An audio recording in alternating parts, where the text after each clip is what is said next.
தேவன் நீங்கள் சாகாதபடிக்கு அதை அவர் கரெக்டா சொல்றார். நீங்கள் சாகாதபடிக்கு அதை புசிக்கவும் அதை தொடவும் வேண்டாம் என்று சொன்னார் என்றார். ஓகே. அப்பொழுது சர்ப்பம் ஸ்திரீயை நோக்கி, நீங்கள் சாகவே சாவதில்லை.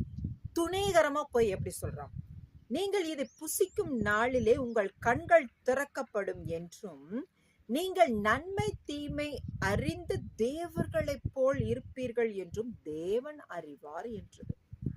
எப்படி பாத்தீங்கன்னா, மனுஷன் மேல இன்னைக்கு நிர்பந்தமாக நிற்கிற மரணம் என்கிற விஷயத்துக்கு யார அந்த ஆதீனத்துல காரணம்?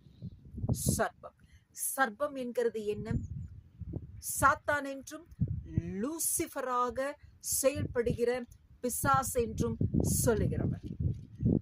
நல்லா லிசன் பண்ணிக்கணும். அப்போ மனிதர்களாகிய